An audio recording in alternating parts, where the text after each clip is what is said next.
akan menjawab pertanyaan-pertanyaan seperti itu, terutama yang berkaitan dengan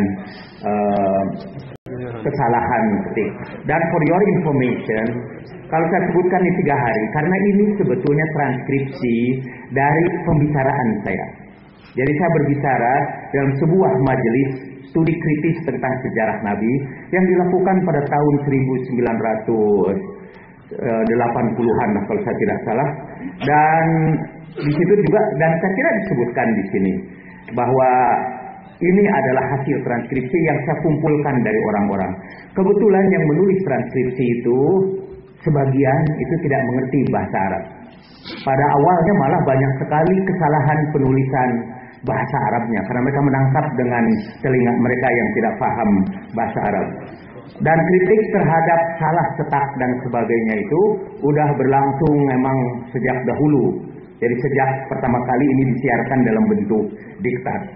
Mohon maaf, saya mungkin tidak akan menanggapi kesalahan-kesalahan cetak itu kecuali dengan ucapan terima kasih. Jadi nanti insya Allah akan saya perbaiki dalam terbitan yang akan datang. Itu yang pertama. Kedua, kalau ada perbaikan misalnya tentang tadi rijalul hadis, sebetulnya ini menyangkut masalah seperti pernah Pak Dr. Rauf sebutkan, masalah kemuskilan hadis ini, kemuskilan masalah jarah wa ta'dil. Itu kadang-kadang antara kadang malah ini saya kutipkan pendapat Pak Ali Jarah At-Ta'dil, yang paling harus kita curigai katanya ialah jarah yang dilakukan di antara sesama para penjara sesama para penjara. Jadi misalnya itu orang-orang pengikut mazhab Maliki menganggap Abu Hanifah sebagai rijal yang sangat dhaif, sebagai salah satu rajul dari rijal sangat dhaif.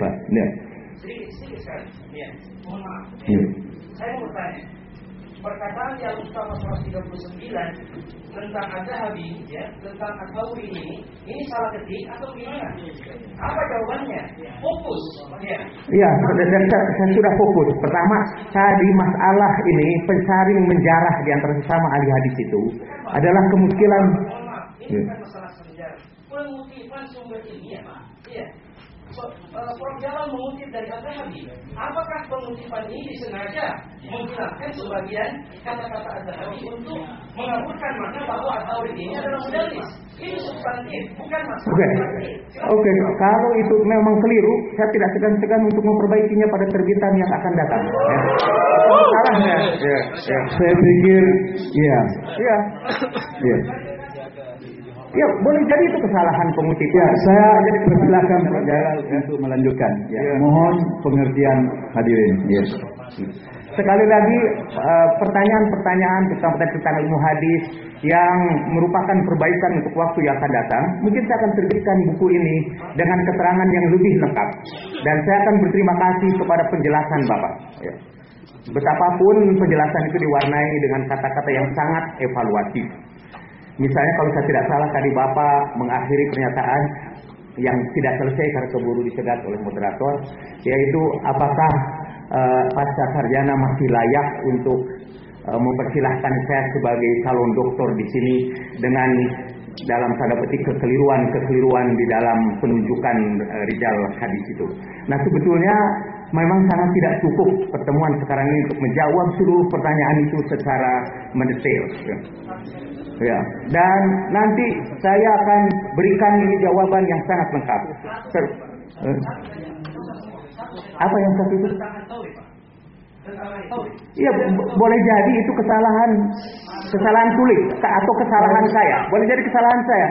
Saya mengaku boleh jadi salah itu menulis itu kesalahan As-Sauri dan saya itu nanti akan saya perbaiki pada terbitan yang akan datang dan saya akan berikan pertanggungan jawabnya berdasarkan rujukan.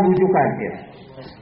Kalau ada suara yang saya akan keluarkan Pak. Jadi mohon saya tidak lagi menjadi polisi tapi akan menjadi tentara nanti. Ya.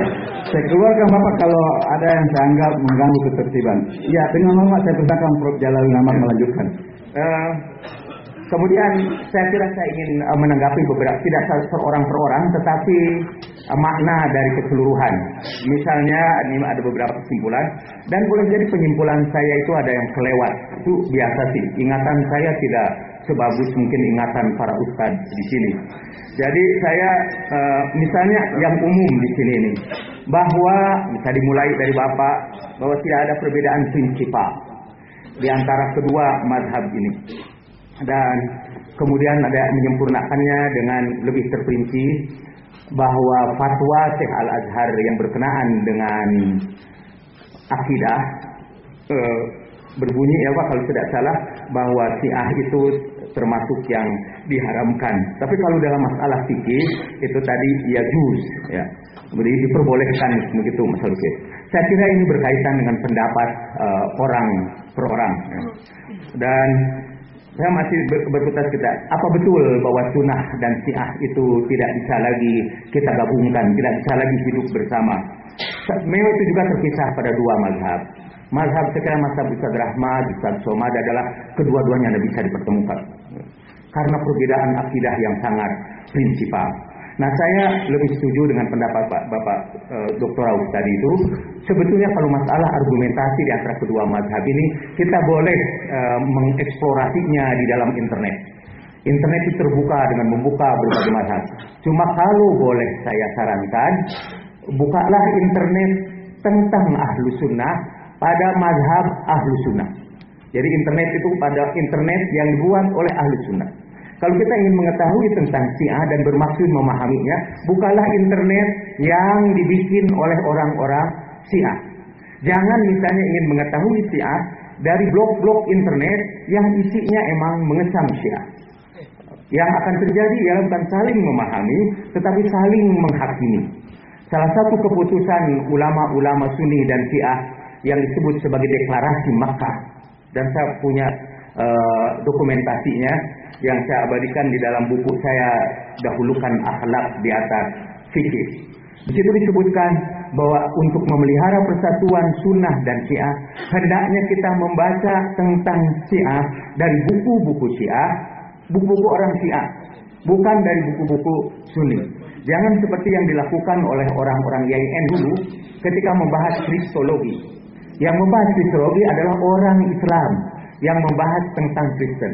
Padahal itu kalau kita mau belajar Kristen dengan baik, belajarlah dari orang Kristennya sendiri. Kalau maksud kita emang untuk saling memahami. Kemudian tadi ada pertanyaan, apakah saya ini minal ghulat wal mutafarriqin? Sebenarnya untuk Bapak ketahui, yang ghulat dan mutafarriqin itu ada dalam semua mazhab. Mutafarriq itu ada dalam semua mazhab. Dan kalau ada mutafarriq dalam satu mazhab, itu tidak berarti bahwa seluruh mazhab itu mutafarriq. Karena kita jatuh kepada fallacy melakukan generalisasi. Ini khusus kepada Ustaz Somad yang Ustaz Abdul Somad, afwan, saya mohon maaf. Kalau ada gelar dan nama yang tidak disebut dengan lengkap, saya mohon maaf. Abdul Somad ya, karena kalau Somad aja musyrik katanya ya, tanpa abad ya. Makanya saya sebut katanya. Ini tadi itu istri saya kata dalam buku, dan istri saya ada di sini, mestinya dia diminta pertanggungan jawab untuk berbicara. Tapi dalam fikih dia, mungkin Bapak boleh setuju atau tidak, buat seorang perempuan berbicara di hadapan umum agak melanggar fikih dia. Jadi kepaksalah saya akan menjawab pertanyaan itu yang karena saya tidak terikat oleh fikih itu. Di sini dalam buku itu bahwa keterangan para sahabat itu murtad, itu bukan pernyataan saya. Izinkan saya membaca hadis-hadis dari Bukhari dan Muslim. Ini faratukum ma'alal haud. Wa in ardahu kama baina ailah ilal juhfah. Inilah tu akhsha alaikum an tusyriku ba'di walakinni akhsha alaikum dunya an tanafasu fiha wa taqtatilu fatahliku kama halaka man kana qablakum. Ini riwayat Sahih Bukhari dan seterusnya. Sekarang ini juga yang kedua dari Sahih Bukhari juz ke-9 halaman 58 dari Kitabul Fitan. In ana farutukum alal haud la yurfa'unna ilayya rijalun minkum hatta idza ahwaitu li analahum uhtula juduni fa aqulu ay rabbi